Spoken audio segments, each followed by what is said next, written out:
I called my divorce lawyer from my mother-in-law's bathroom while my husband was still laughing at the dinner table. Let me back up. My name is Freya Ashford, and I need to tell you about the marriage ended.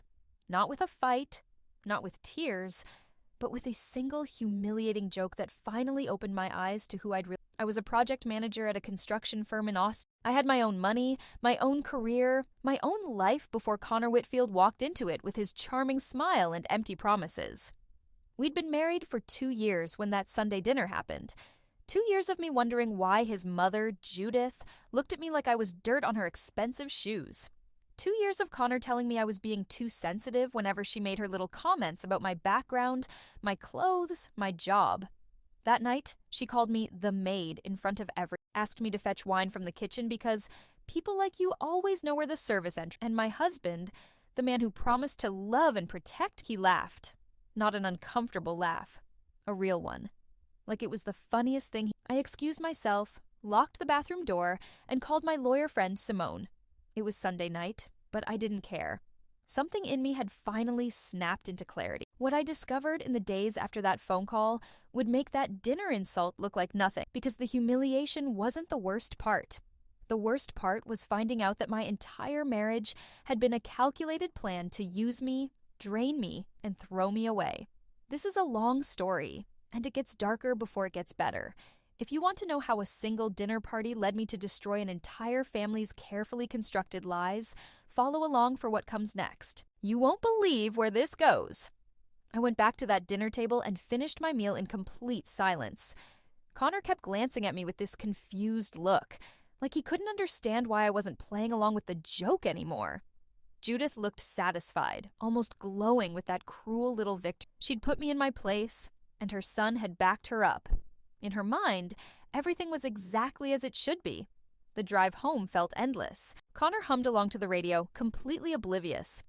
When we pulled into our driveway, the house that I had paid 70% of the down payment for, he finally noticed something was wrong. I remember his exact words because they're burned into my brain. He said I was being too sensitive. Mother didn't mean anything by it, that it was just her sense of humor, and I needed to learn to take a joke if I wanted to be part of his family. That phrase, be part of his family, struck me as odd even then. Like I was still auditioning for a role I thought I'd already gotten when I said, I do. I told him I needed space and locked myself in the guest bedroom. He knocked a few times, then gave up.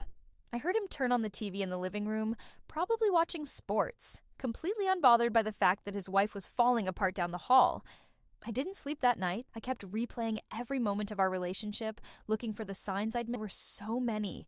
The way Connor always seemed to need his investment being temporarily tied up, his credit being temporarily compromised. The way Judith's coldness had started the very first time we met, before she even knew anything about me. The way Connor never, not once, truly defended me to her. Monday morning, I took a personal day from. Simone met me at a coffee shop downtown at 8 a.m. She'd been my friend since college, but she was also one of the sharpest divorce attorneys in Austin. I remember sitting across from her, hands shaking as I held my latte, and telling her everything.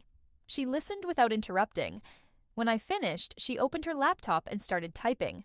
Her first question wasn't about my feelings or whether I was sure. It was purely practical. Do you have separate bank accounts? Or is everything joint? That's when the first real crack appeared in my reality. I told her we had a joint account for household expenses, but I also had my personal checking and savings. Connor had his own account too, supposedly. Simone asked me when I'd last checked our joint account statement. I couldn't remember. Be a month? I trusted. I was working 60-hour weeks managing construction projects. I didn't have time to micromanage our finances. She pulled up her phone and opened a secure portal.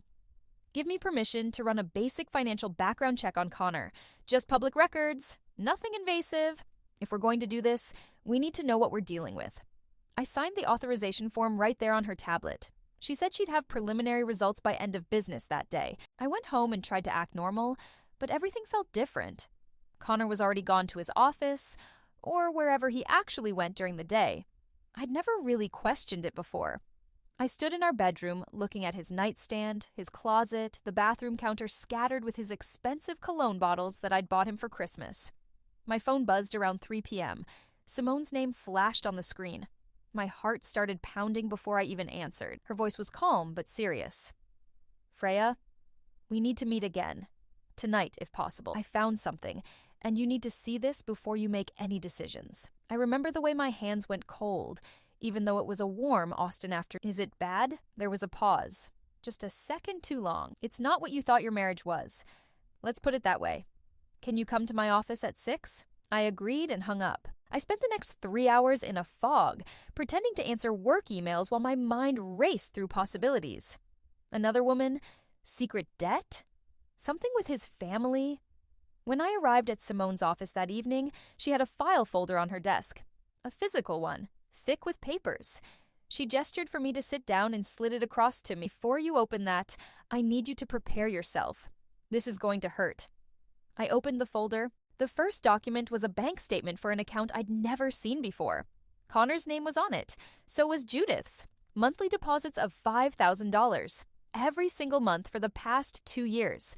From Judith Whitfield to Connor Whitfield. Dozens of them. My mother-in-law had been paying my husband $5,000 a month during our entire marriage. I looked up at Simone, not understanding. Why would she... Keep reading, she said quietly. The next document was worse. It was information about a trust fund, a massive one, set up by Judith's family. Connor was the beneficiary, but there was a clause, highlighted in yellow by Simone. The funds would only be released when Connor married someone from an appropriate social and economic background as determined by the trustee, Judith herself. I didn't qualify. I'd never qualified. Connor had known this from the beginning. My husband had married me knowing he'd give up millions, or he'd married me planning something else entirely. Simone pulled out another page. This is the part that made me call you immediately. It was a screenshot of text messages between Connor and Judith, dated 6 months ago. I read my mother-in-law's words first. When are you going to get rid of her? Then my husband's response. Soon, Mom. I need to make sure she doesn't take anything when I do. She paid for most of the house, so I have to be strategic. The room tilted. I gripped the edge of Simone's desk, trying to... My marriage wasn't just broken. It had never been real. They'd been planning to use me and throw me away, and I'd had no idea. I didn't cry in Simone's office. I think I was too shocked for tears. My brain kept trying to make the pieces fit into something less awful. Some explanation where Connor wasn't a complete monster. But those text messages were right there in front of me, in his own words. Simone gave me a bottle of water and waited until I could speak again. When I finally did, my voice sounded strange, flat and cold, like it belonged to someone else. How did you get the messages? She explained that Connor had been careless. He'd backed up his phone to a cloud account using an email address that was technically under our joint account, one I had legal access to as his spouse.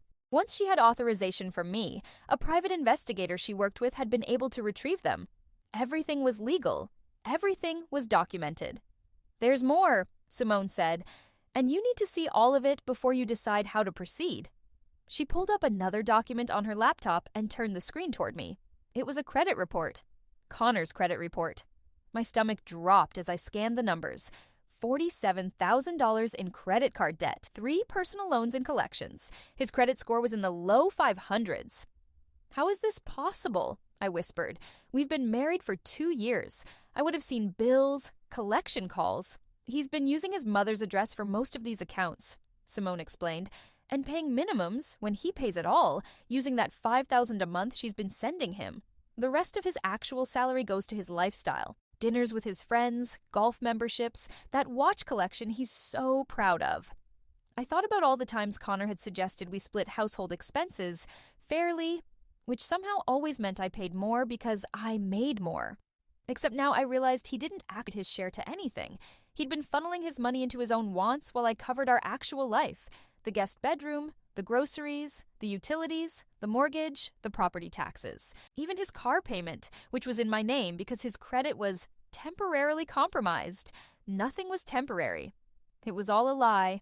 Simone closed her laptop and looked at me carefully. Freya, I need to ask you something, and I need you to be honest. Do you want to try to save this marriage, or do you want out? Didn't even hesitate.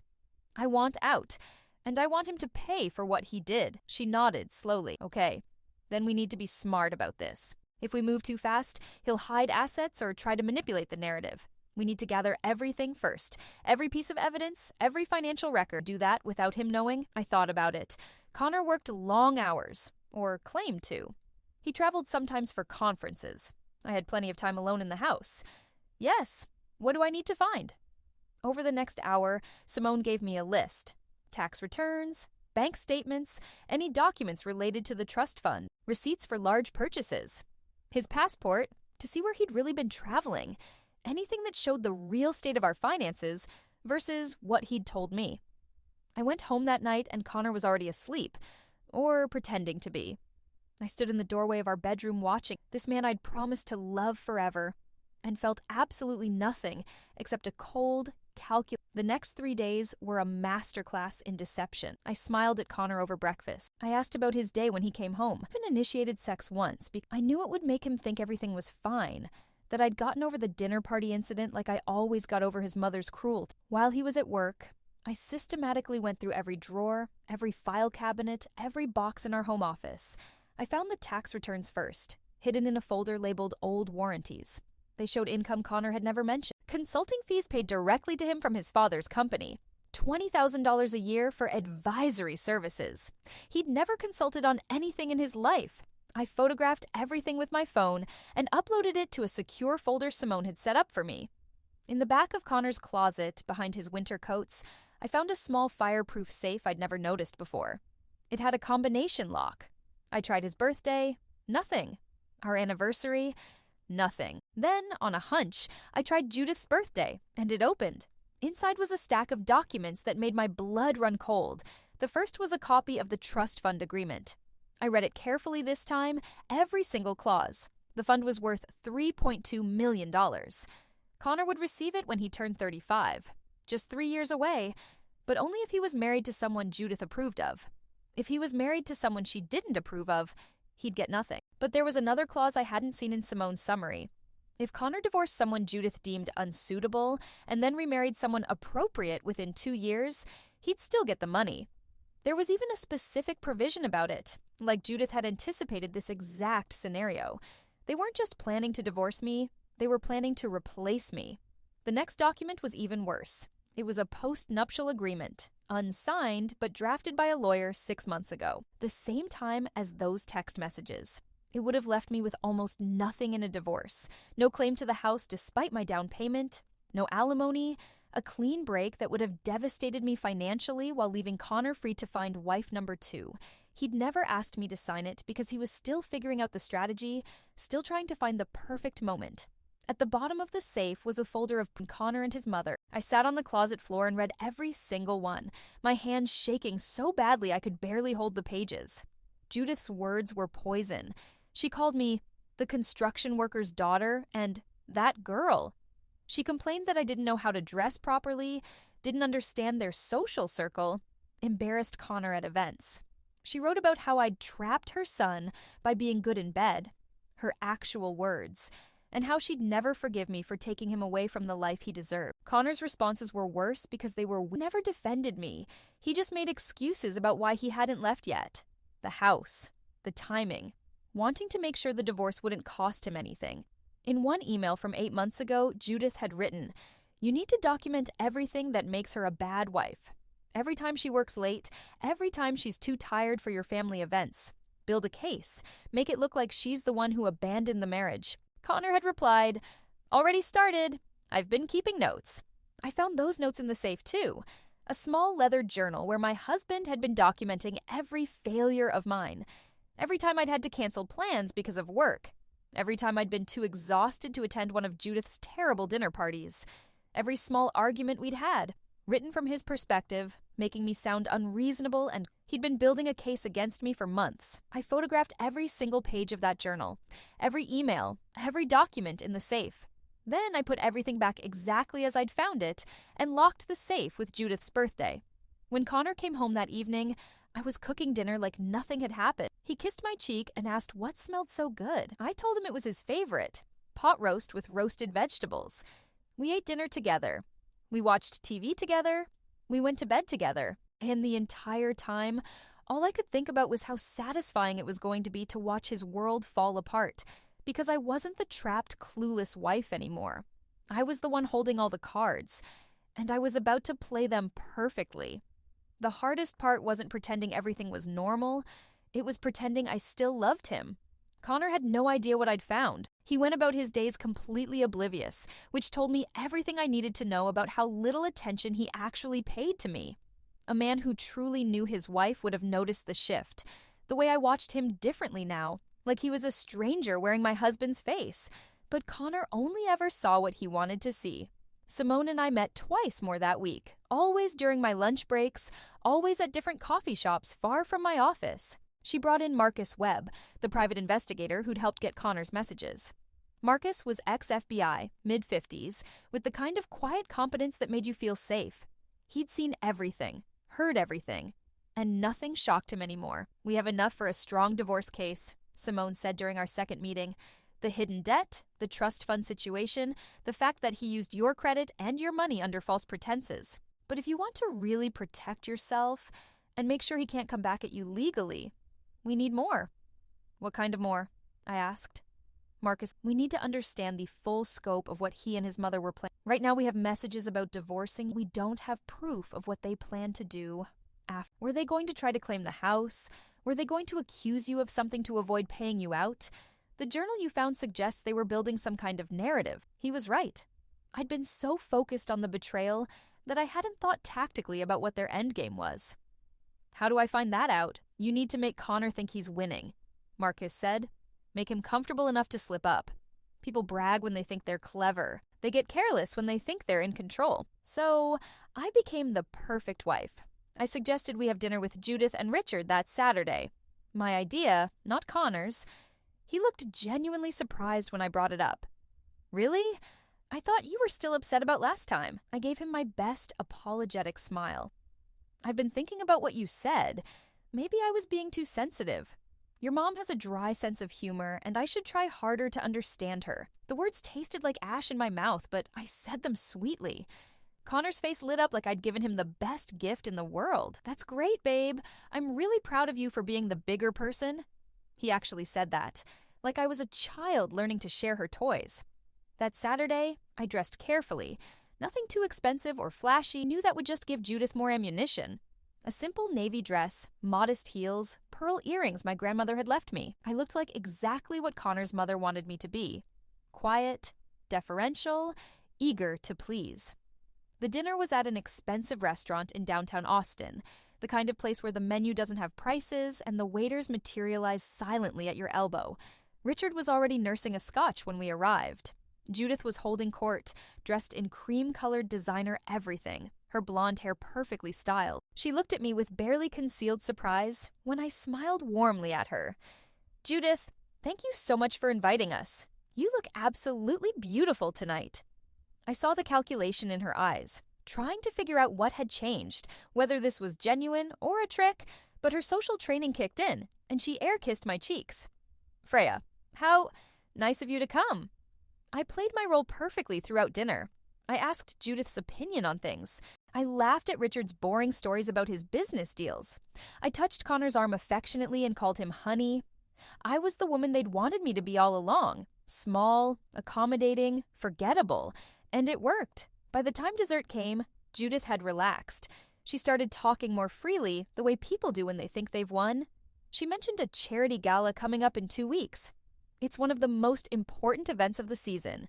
Very exclusive. I suppose you and Connor could attend, if you have something appropriate to wear." The insult was subtle, but there.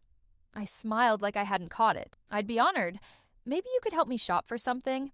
I'd love your guidance on what would be appropriate." Judith actually looked like I'd finally learned my place. "Perhaps. We'll see." Connor squeezed my hand under the table, proud of how well I was performing. After dinner, as we were saying goodbye outside the restaurant, Judith pulled Connor aside. She thought she was being discreet, but I was close enough to hear her whisper, "She's finally learning. Give it another few months and she'll fit right in. Then you can—" Richard interrupted her. Something about the valet bringing their car around. But I'd heard enough. "Another few months? Then you can." Then Connor could what? Divorce me after I'd been properly humbled? After they'd extracted every bit of usefulness from me? After I'd signed that post-nuptial agreement they had waiting? In the car on the way home, Connor was practically glowing. That was amazing. I knew you could win her over if you tried. "See? She's not so bad when you make an effort." I murmured something agreeable and watched the Austin lights blur past the window. The next morning, while Connor was at the gym, I called Simone. I need to know more about that charity gala Judith mentioned, and I need to know exactly what Connor's financial situation will look like after we file for divorce. Why the gala?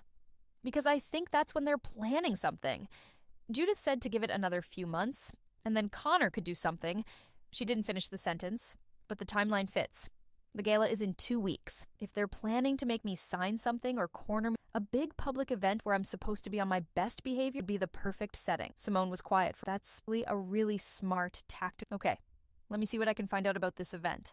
And Freya, if you're right about the timeline, things might move faster than we expected. That week, Connor started acting little things I might not have noticed before. He came home early one day with flowers, the cheap grocery store kind he used to bring when we first dated. Not the beautiful arrangements he'd given me when he was still pretending to try. He suggested we have a date night. He was suddenly very interested in my schedule, asking when I'd be working late, when I'd be at the office versus working from home. He was mapping out my availability, trying to find the perfect time to spring whatever they had planned. On Thursday evening, Connor's phone buzzed while he was in the shower. He'd left it on the kitchen counter, another sign of how comfortable he'd gotten. I glanced at the screen. A text from Judith. Did you schedule the meeting with David yet? We need the papers ready before the gala. David. I knew that name. David Morrison was Richard's personal attorney, the same one whose name was on that unsigned post-nuptial agreement I'd found in Connor's safe. My heart started racing, but I kept my face calm. Connor came out of the bathroom a few minutes later, hair still damp, and picked up his phone. He read the message, typed a quick response, and then smiled at me. Hey babe, I forgot to mention, I have a meeting next week that might run late. Wednesday evening. Don't wait up for dinner. Wednesday, 5 days before the gala. No problem, I said lightly. I'll probably work late anyway. We have a big project deadline. That night, I texted Simone. They're meeting with an attorney next Wednesday. I think they're going to try to make me sign something at the gala. We need to move faster. Her response came back immediately. Come to my office tomorrow.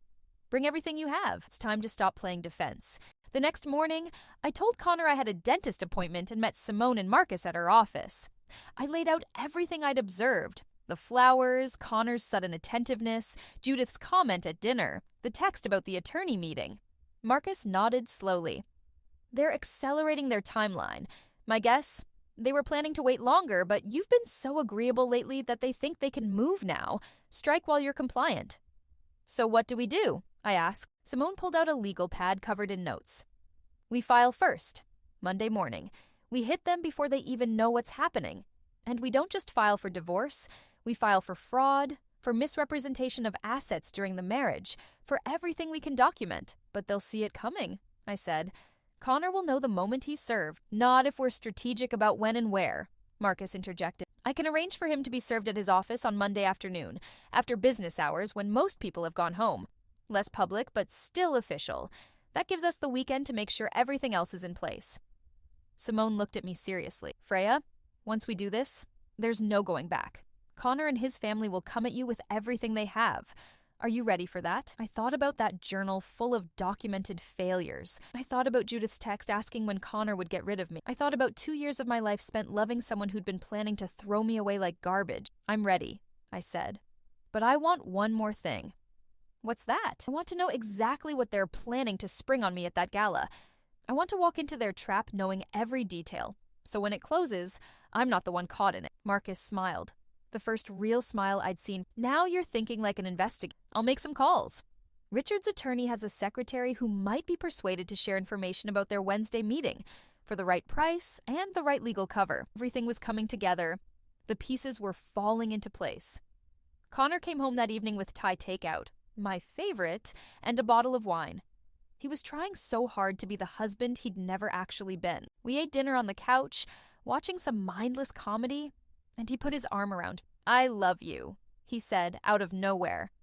I know I don't say it enough, but I do. You mean everything. I looked at him, really looked, and saw a man who could say those words while actively planning my destruction. A man who'd learned how to lie so well, he almost believed his own performance.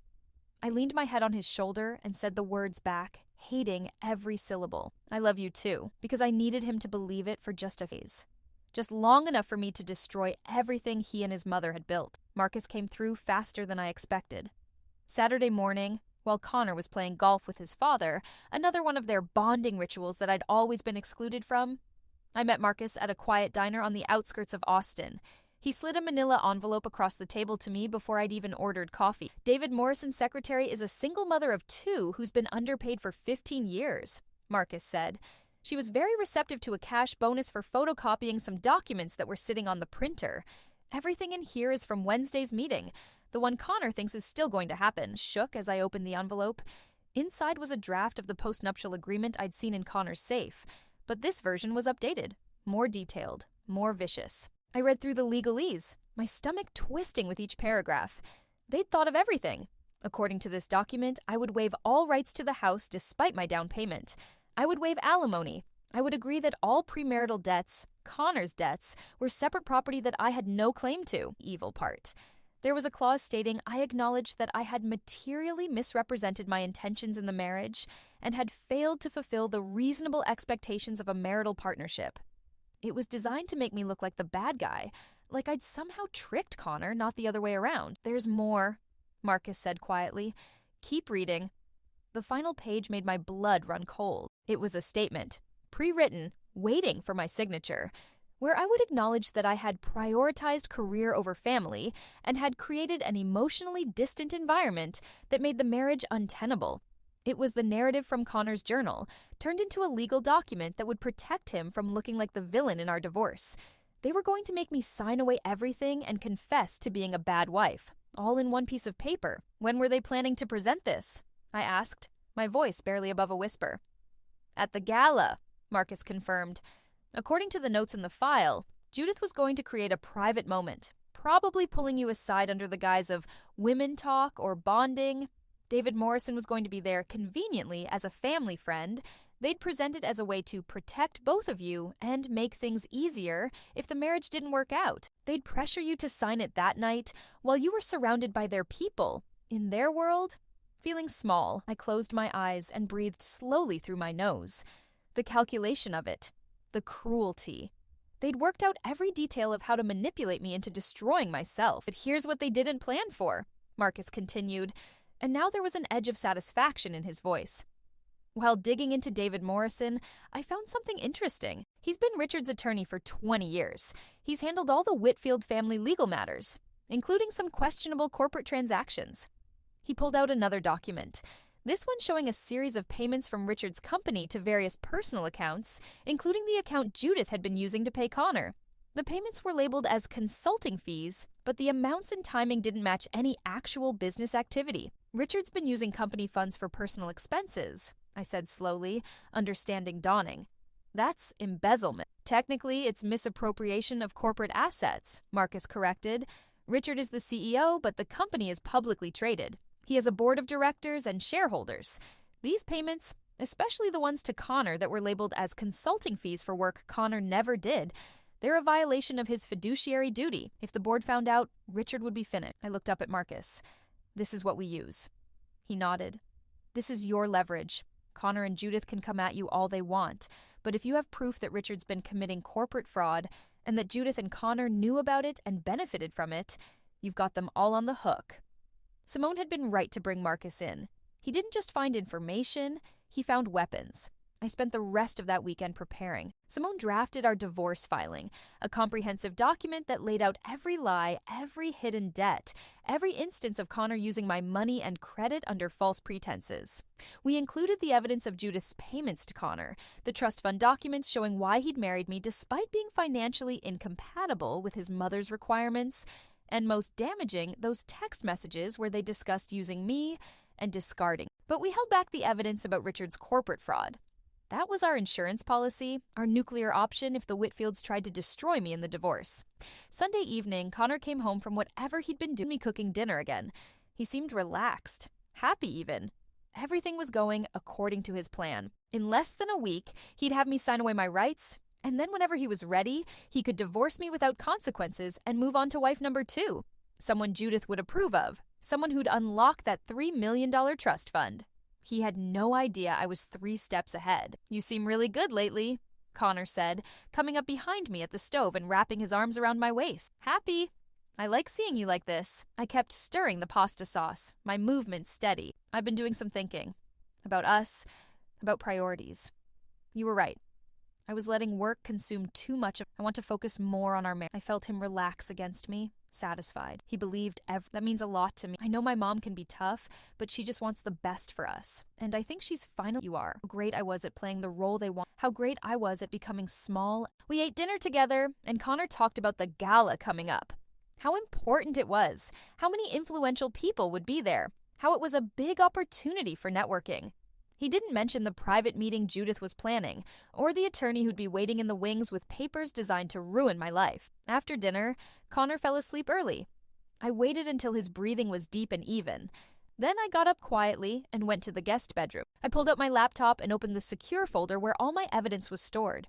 Simone had sent me one final document to review before we filed Monday morning, a detailed accounting of what I was owed. The down payment on the house, $73,000. My contribution to household expenses over 2 years, $82,000. The car that was in my name but Connor drove, $31,000. Credit card debt Connor had run up in my name, $12,000. Nearly $200,000. That's what 2 years with Connor Whitfield had cost me. But that wasn't even the part that hurt most. The part that hurt was the time, the trust, the version of myself I'd given to someone who'd never valued any of it. My phone buzzed quietly. A text from Simone. Everything is ready for tomorrow. Marcus will serve Connor at 4 p.m. at his office. I'll be with you the entire time. You sure you're ready for this? I typed back. I've never been more sure of anything. Another text came through, this one from Marcus. I also did some digging on Judith. Found something you'll want to know about. Can we meet tomorrow morning, before the filing, 9 a.m. at Simone's office? I confirmed and set my phone down. Sleep was impossible, but I lay down anyway, staring at the ceiling of the guest bedroom. In less than 24 hours, Connor's world would start crumbling. In less than a week, the Whitfields would learn exactly what happened when they underestimated someone, because they'd made one critical mistake in all their planning. They'd assumed I was weak. They'd assumed I'd stay small. They'd assumed I'd never fight back. But I wasn't the woman Connor had married anymore. That woman had died in Judith's dining room when her husband laughed at her humiliation. The woman I was now, she was done being anyone's victim. I left the house before Connor woke up Monday morning, leaving a note on the kitchen counter saying I had an early meeting with a client. He wouldn't question it. I'd trained him not to by being the reliable, career-focused wife who made enough money to support his lifestyle. Simone's office was in a high-rise downtown, all glass and steel. Marcus was already there when I arrived, sitting in the conference room with his laptop open and that same unreadable expression on his face. Coffee? Simone offered, but I shook my head. My stomach was already in knots. Marcus turned his laptop toward me. I spent the weekend doing a deep dive on Judith Whitfield. Her maiden name was Judith Calabrese. She came from old Houston money, married Richard 35 years ago. On paper, she's exactly what she appears to be. Society wife, charity board member, impeccable reputation. On paper, I repeated, catching the emphasis. On paper, Marcus confirmed. But I found something interesting when I looked at her financials from before the marriage. Judith's family money was supposed to be held in a trust that she could only access under certain conditions. Education expenses, medical emergencies, that kind of. But 20 years ago, a significant portion of it vanished. He pulled up a series of bank statements, highlighting transfers in yellow. $300,000 moved out of the trust in increments small enough not to trigger automatic reviews. The money went into an account under her name, then was transferred again to various places. Some of it went to Richard's company during a time when they were having serious cash flow problems. Some went to pay off debts that Richard had accumulated from bad investment. She stole from her own family trust to save Richard's business. I said slowly. Exactly. And here's where it gets interesting. The trust was supposed to go to Connor eventually. $3.2 million? It should have been larger. A lot larger. Judith's been skimming from it for years to cover Richard's mistakes and maintain their lifestyle. Connor has no idea that his inheritance has been cut by nearly half. I sat back in my chair processing this. So Judith's entire obsession with Connor marrying the right woman isn't just about social status. It's about money. She needs him to marry someone with money because she's already spent his. That's my read on it, Marcus said. And if Connor ever found out what his mother did, there would be legal consequences. She's the trustee. She had a fiduciary duty to preserve those assets. What she did is a clear breach of trust. Simone leaned forward. This is important, Freya. This means Judith has more to lose than we thought. She's not just protecting her social reputation, she's protecting herself from charges if Connor ever audits that trust fund. We use this? I asked. As leverage, yes, Simone said, but we need to be strategic about it. Right now we're filing for divorce based on Connor's fraud and misrepresentation. If we threaten to expose Judith's trust fund theft, she might come at us harder. But if we hold it in reserve, let them know we have it without playing the card immediately, it might make them more willing to settle quietly. Thought about Judith's face at that dinner. The satisfied smile when Connor laughed at her insult. I thought about her text asking when Connor would get rid of me. Part of me wanted to destroy her, expose everything, watch her world burn the way she'd planned to burn mine. But another part of me, the smarter part, knew that Simone was right. This wasn't about revenge. It was about protecting myself and making sure they could hold it in reserve, I decided. But I want Judith to know we have it. I want her to understand exactly what will happen if she tries to destroy. Marcus smiled that small, satisfied smile. I can arrange for Judith to receive a very private, very unofficial communication about what we know. No threats, just facts. Let her imagination do the rest. We spent the next 2 hours going over every detail of the divorce filing. Simone had structured it perfect. A clear narrative of financial fraud with documentation for every claim. The hidden debts, the secret payments from Judith, the trust fund clause that proved Connor's motivation for marriage, the text messages showing their plan to use and discard me. At 11:45, Simone printed the final documents and we drove together to the courthouse. I watched her file them, watched the clerk stamp them official, and felt something inside me shift. It was done. In a few hours, Connor would know. There was no going back. We returned to Simone's office to wait. Marcus had coordinated with a process server who would deliver the papers to Connor at his office at exactly 4 p.m. We wanted him served at work for a specific reason. It would keep him from coming directly home and confronting me while he was angry. He'd have time to cool down, to call his mother, to scramble for a lawyer. And while he was scrambling, I would be safe at Simone's office, surrounded by witnesses and documentation. 3:55 p.m. My phone was silent.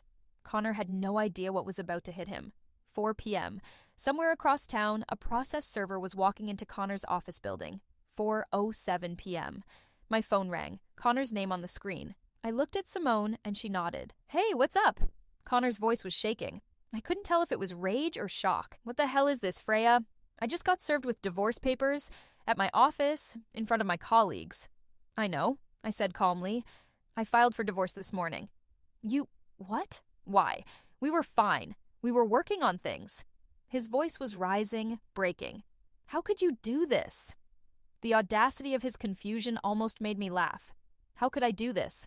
Connor, I know everything. The trust fund, the payments from your mother. Your plan to make me sign a post-nuptial agreement and then the journal where you documented all my failures to build a case against me, the $47,000 in secret debt. All of it. Silence on the other end. Total silence. I found the safe in your closet. My voice still calm, still steady. I found the message. I know about Wednesday's meeting with David Morrison. I know about the papers you were going to surprise me with at the gala. When Connor finally spoke, his voice was harder. The mask was gone. You had no right to go through my thing. I had every right. I'm your wife. Or I was, until you decided to treat me like a disposable asset. Freya listened. He was shifting strategies now, trying to find an angle. This is a misunderstanding. Those messages, the things my mom said, we were just venting. We never actually planned to. Don't, I cut him off. Don't insult me by lying now. It's over, Connor. I filed a comprehensive petition that includes fraud, misrepresentation of assets, and breach of fiduciary duty in marriage. I have evidence of every lie you told me, every dollar of mine you spent, every time you pretended to be someone you weren't. You can't do this. His voice was desperate now. Your mother should be very careful about what she does next, I said, because I also know about the money she took from your trust fund, the $300,000 she stole to save Richard's company. If she comes after me, that information becomes public.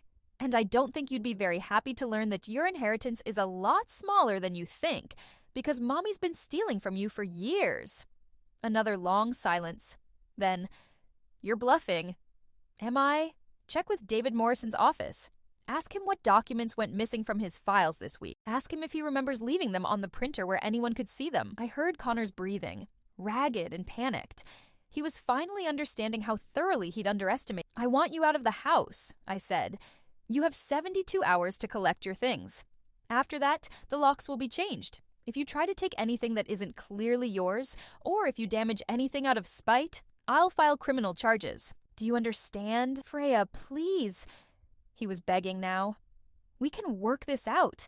We don't have to do it like this. You already decided how this would go, I said quietly. When you married me, knowing you'd never really commit. When you let your mother treat me like garbage and laughed about it. When you planned to use me and throw me away. I'm just executing a better version of your plan. I hung up before he could respond. My hands were shaking so badly I had to set the phone down. Simone reached across the table and squeezed my hand. You did perfectly. That was exactly what needed to happen. Marcus was already typing on his laptop. Connor's going to call Judith within the next 5 minutes. She's going to panic. That's when I'll have my contact deliver the information about the trust fund. Hit her while she's already reeling. What about Richard? I asked. Richard's the wild card, Marcus admitted. He's got the most to lose professionally if the corporate fraud comes out. He might try to negotiate a quiet settlement to make all this go away. Or he might come at me with everything he has, I said. Possibly, Simone agreed. But here's the thing. Richard's smart enough to know when he's present him with clear evidence of corporate misappropriation, evidence that could destroy his career and possibly land him in prison, he'll do the math. Fighting you would just draw more attention to what he's done. His best move is to settle quietly and hope this all stays. My phone buzzed. A text from an unknown number. You just made the biggest mistake of your life. You have no idea who you're dealing with. I showed it to Simone. She frowned. That's probably Judith. Document it. Harassment is good for our case. Don't respond. Another text. Connor is devastated. How can you be so cruel to someone who loved you? The hypocrisy of it made my jaw clench. I typed back against Simone's advice. If you contact me again, I'll release everything I know about the trust fund to Connor's attorney and the IRS. Try me. No more texts came. That evening I stayed at a hotel. Simone's suggestion. She didn't think Connor would get violent, but she also didn't want me alone in the house during his first night of knowing the marriage was over. Marcus arranged for a security camera system to be installed the next morning, covering all entrances to my house. I lay in the hotel bed, staring at the ceiling, and waited to feel something. Relief, maybe, or satisfaction. But mostly, I just felt exhausted. 2 years of my life had been built on lies, and now I was demolishing the whole structure piece by piece. My phone buzzed one more time. A text from Marcus. Judith received the information about the trust fund 30 minutes ago. She's made 6 calls to various attorneys in the last 20 minutes. She knows she's vulnerable. This is working. I set my phone aside and closed my eyes. Tomorrow, I'd have to face whatever came next. But tonight, for the first time in weeks, I could sleep, knowing I'd stopped playing their game. Now they were playing mine. Connor didn't come to the house for 2 days. Radio silence from him, from Judith, from all of them. It was the quiet before the storm, and I spent that time preparing for whatever they'd throw at me next. On Wednesday morning, the day Connor was supposed to have his meeting with David, I got a call from an unknown number. I almost didn't answer, but something made me pick up. Mrs. Whitfield? A man's voice, professional. This is David Morrison. I represent your husband. I'd like to request a meeting to discuss a potential resolution to this situation. So Richard had sent his attorney to negotiate. That was faster than I'd expected. Any communication should go through my attorney, Simone Cortez, I said. I understand. However, I think it would be beneficial for all parties if we could have a preliminary conversation, off the record, just to see if there's a path forward that doesn't require an extended legal battle. Translation, they were panicking and wanted to make this go away quickly. I'll call you back, I said, and hung up. I immediately called Simone. She listened to my recap and then said, "This is good. They're scared, but don't meet with him alone. That's exactly what they want. If we meet with Morrison, I'll be there, and it'll be on our terms." We arranged a meeting for Friday afternoon at Simone's office. That gave us 2 more days to prepare and let the Whitfields stew in their fear. Thursday evening, Connor finally showed up at the house. I'd been expecting it, so I had Marcus sitting in his car in my driveway when Connor pulled up. Insurance, in case things went sideways. Connor looked terrible. His hair was messy, his eyes were red, and he'd lost the polished appearance he usually maintained so carefully. He stood on the porch, his hands shoved in his pockets, and for a moment he just stared at me through the screen door. "Can we talk?" he asked quietly. "You have 15 minutes, I said. "And Marcus is right outside, so don't try anything." Connor glanced at the car in the driveway, and something flickered across his face. Maybe shame, maybe anger. He came inside but didn't sit down, just stood in the entryway of what used to be our home. "I didn't know," he started, and I almost laughed at the audacity. "You didn't know about the trust fund you were hiding? The debt you accumulated in my name? The journal where you documented ways to make me look like a bad wife? Which part didn't you know about, Connor?" He flinched. "I mean, okay, I knew about some of it, but it wasn't like you think. My mother, she gets in my head. She has these expectations, and I got caught up in trying to please her and trying to make everything work. And I made terrible decisions." "You made calculated decisions," I corrected, "for 2 years. This wasn't a mistake, Connor. This was I never wanted to hurt you." His voice cracked, and I saw tears forming in his eyes.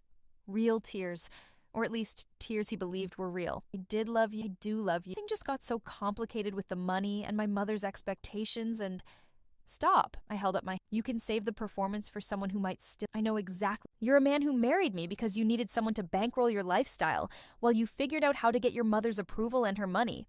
You never loved me. You loved what I could provide." Connor's tears stopped as quickly as they'd started. The mask slipped again, and I saw the real him underneath. Cold, calculating, cornered. "Fine. You want the truth? Yes. My mother pushed me to marry someone with money because I wasn't getting the trust fund otherwise. Yes, I should have been honest about my debts. But you're not innocent either, Freya. You were so focused on your career, on being independent, on proving you didn't need anyone. You were barely a wife at all." There it was. The narrative from his journal, the story they'd been building to justify throwing me away. "I was barely a wife because I was busy paying for everything," I said evenly. "Your car, your lifestyle, your mother's approval. I was working 60-hour weeks to support a husband who was secretly planning to divorce me the moment he figured out how to do it without consequences. My mother said you'd twist everything." "Your mother is going to prison if she's not careful," I interrupted, "for stealing from your trust fund. Did you know that, Connor? Did you know that your $3.2 million inheritance used to be a lot bigger before Judith started using it to bail out Richard's failed investments?" The color drained from Connor's face. "What are you talking about? Ask your mother about the $300,000 she took from your trust 20 years ago. Ask her where that money went. Ask her why she's so desperate for you to marry money. It's because she already spent yours." Connor stood frozen, processing this.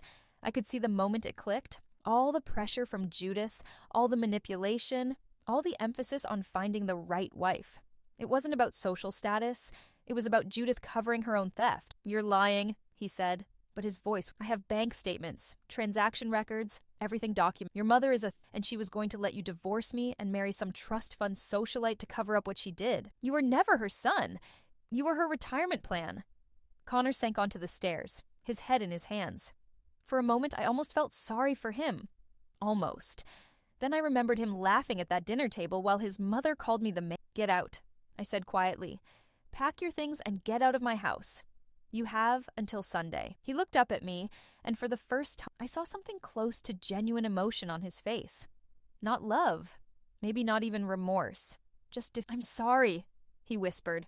"For all of it." "I don't care," I replied. "I just want you gone." Connor left that night. I watched him drive away, and Marcus walked me back inside to make sure the house was secure. "That was intense," Marcus said.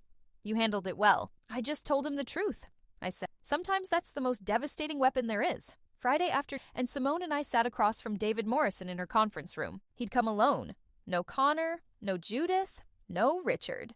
That told me everything I needed to know about how worried they were. Morrison was in his 60s, silver-haired and expensive suited, the kind of lawyer who'd spent his career making problems disappear for wealthy clients.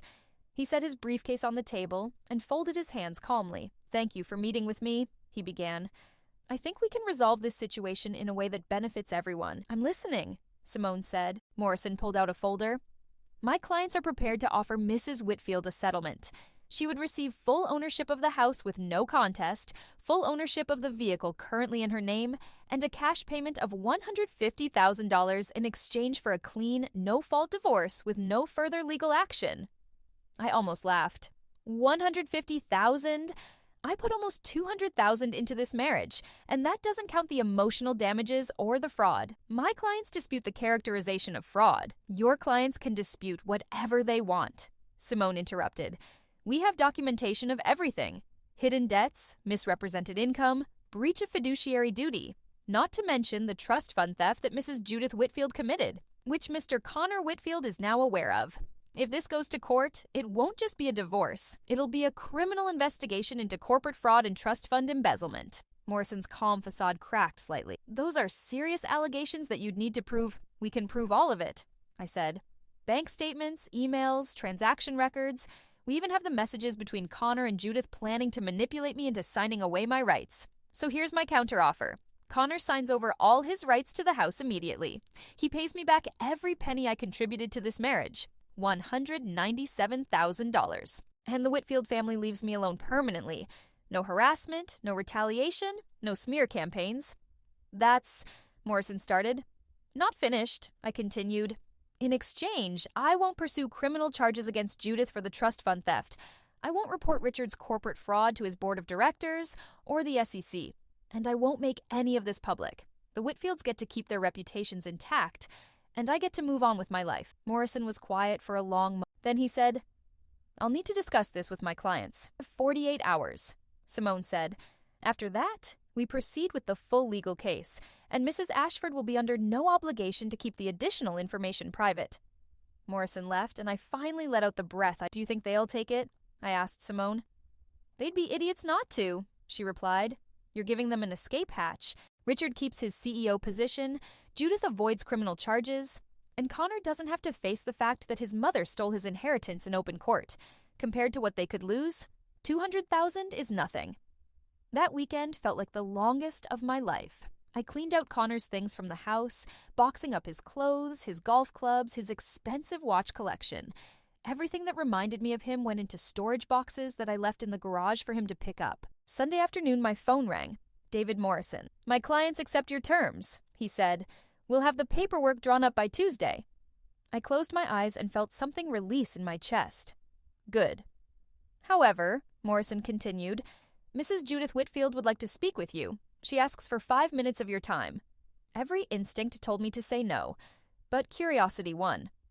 Fine, put her on. There was a click, and then Judith's voice, cold and clipped. I hope you are satisfied. Am, actually, I said. You've destroyed my family, my marriage, my son's future. No, Judith, I exposed what your family really was. There's a difference. You were never good enough for Connor, and Connor was never honest enough. Interrupted. You raised a man who thinks it's acceptable to use people and throw them away. You stole from your own son to maintain your lifestyle. You treated me like I was worthless because I didn't come from money. Here's what you don't understand, Judith. Worth isn't about money. It's about character. Family has no silence on the other end. The paperwork will be ready Tuesday. Sign it, pay me what you owe, and then never contact me again. Because if you do, everything I know becomes public record. And trust me, you don't want that. I hung up before she could respond. Tuesday morning, I met Simone at the courthouse. Connor was there with David Morrison, looking smaller, somehow, diminished. We didn't speak. We just signed papers. Him giving up all rights to the house, him agreeing to the financial settlement, both of us dissolving a marriage that had never been real. The judge finalized it quickly. 2 years of my life reduced to 15 minutes of legal proceedings. When it was over, I walked out of that courthouse into the bright Texas sunshine, and for the first time in months, the check cleared 3 days after the divorce was finalized. $197,000, deposited into my personal account, money that had always been mine, finally returned. I stood in the empty house that was now fully, legally mine, and felt something I hadn't felt in years. Not happiness exactly, but something close to it, or just the absence of constant tension that had become so normal, I'd forgotten what it felt like to exist without it. The first thing I did was hire a cleaning service to deep clean every room. I wanted every trace of Connor scrubbed away, his cologne smell in the master bathroom, the ring marks from his whiskey glasses on the coffee table, The particular way he'd arranged his books on the shelf to look intellectual, even though he'd never read them. All of it? Gone. Then I started redecorating. Not dramatically. I didn't have the energy for a full renovation, but I bought new sheets for the bed, new towels in colors I actually liked instead of the beige and navy Connor had insisted on because they were masculine. I hung artwork I'd been storing in the garage because Connor said it was too feminine for the living room. I moved furniture around until the house felt like mine instead of ours. 3 weeks after the divorce, Marcus called with news. Richard had been quietly forced into early retirement from his CEO position. The board had discovered irregularities during a routine audit. Nothing that could be directly traced back to our divorce, but enough to make them nervous. Judith and Richard had separated and were living in different properties. The society circles that had once embraced them were now whispering about scandal and impropriety. Connor had moved to Dallas, Marcus, something about a fresh start. A new job in a smaller firm. No mention of any new relationship or any trust fund socialite waiting in the wings. Judith's careful plans for his future had crumbled along with everything else. I didn't feel triumphant hearing this news. I just felt tired. Tired of thinking about the Whitfields. Tired of carrying the weight of what they'd done to me. Simone took me to dinner that night at an upscale restaurant downtown. We didn't talk about the divorce, or Connor, or any of it. We talked about her upcoming vacation to Costa Rica, about a movie we both wanted to see, about normal things that normal friends discussed when their lives weren't consumed by legal warfare. Over dessert, she looked at me carefully and asked the question I'd been avoiding. Did I regret any of it? Would I do it differently if I could go back? Thought about it for a long time before answering. Part of me wished I'd never met Connor at all, never fallen for his charm, never wasted 2 years on someone who'd never really seen me as a person. But another part of me recognized that I'd learned something crucial from the whole experience. I'd learned that I was stronger than I thought, that I could fight back when someone tried to destroy me, that my worth wasn't determined by whether someone's terrible mother accepted or whether my husband defended me at dinner parties. My worth was inherent, unshakable, mine. So no, I told Simone, I wouldn't change it. Because the woman sitting in that restaurant, enjoying expensive wine and real conversation, was someone I liked a lot more than the woman who'd walked into Judith's dining room hoping to be accepted into a family that would never value her. A month later, my company promoted me to senior director. The pay raise was substantial, and my new office had windows overlooking downtown Austin. I bought myself a piece of art I'd been admiring for years. An original painting that cost more than I would have ever spent when I was, because Connor would have called it frivolous. I hung it in my living room where I could see it every day, a reminder that my money was mine now. My choices were mine. My life was mine. 6 months after the divorce, I went to a work conference in Seattle. The project presentations ran long, and I ended up at the hotel bar afterward, too wired to go straight to my room. The bartender made me something with elderflower and gin that tasted like summer, and I sat there enjoying the quiet sophistication of being alone in a strange city, answering to no one. That's where I met James. He was a professor of civil engineering in town for the same conference. We started talking about a presentation we'd both attended, and the conversation flowed so easily I didn't notice 2 hours pass. He was funny and self-deprecating, genuinely interested in what I had to say. When he asked for my number, I gave it to him without the hesitation I'd expected to feel. We dated slowly, phone calls first, then visits when we could manage them between Austin and his university in San Antonio. He never pushed for more than I was ready to give. He asked about my divorce in the way you ask about an old, acknowledging it existed, but not dwelling on the pain unless I wanted to discuss it. 3 months into dating, James invited me to Sunday dinner at his parents' house. I almost said no. The memory of that last Sunday still felt too raw, too close to the surface, but James promised it would be different. And something in his voice. His parents lived in a modest house in the suburbs of San Antonio. Not wealthy, not trying to impress anyone. His mother answered the door in an apron, flour on her hands from making homemade bread, and pulled me into a hug before I'd even introduced myself properly. She smelled like vanilla and yeast and warmth. Dinner was chaos in the best way. James's younger sister arguing playfully with his father about politics, his mother telling embarrassing stories about James's childhood, everyone talking over each other and laughing. They asked about my work with genuine curiosity. They wanted to know my opinions on things. They treated me like I mattered, like my presence at their table was a gift rather than an audition. When James's mother served dessert, the homemade bread pudding she'd been famous for in their neighborhood for years. She squeezed my shoulder gently and told me she was so happy James had found someone who made him smile the way I did. I excused myself to the bathroom and cried. Not sad tears, but something else. Relief or grief for all the Sunday dinners I'd endured trying to earn acceptance from people who would never give it. Or gratitude that this time, with these people, I didn't have to earn anything at all. James found me in the hallway afterward, saw my red eyes, and immediately looked concerned. He asked if his family had been too much, too overwhelming, if we should leave early. I told him no. I told him they were perfect. I told him I just realized what it felt like to be welcomed instead of tolerated, and it had broken something open in me that I hadn't known needed breaking. He held me while I cried, and he didn't ask me to explain further. He just understood. A year after the divorce, I sold the house. It had served its purpose, proving I could stand on my own, reclaiming space that was mine, but I didn't need it anymore. Too many memories lived in those walls, even after all my redecorating. I wanted something new. Something that had never belonged to my life with Connor. I bought a modern loft in downtown Austin, all exposed brick and industrial lighting. It was smaller, but felt bigger somehow, unencumbered by the past. I filled it with furniture I picked out myself, art that made me happy, books I actually wanted to read. James helped me move in, and his sister came too, and we ordered pizza and drank cheap wine while sitting on the floor of my empty living room, laughing about nothing in particular. This was family, I realized. Not the people you were related to by marriage or obligation, but the people who showed up when you needed them and stayed because they wanted to. I never heard from Connor again after that day in the courthouse. No drunk texts, no attempts at reconciliation, no apologies.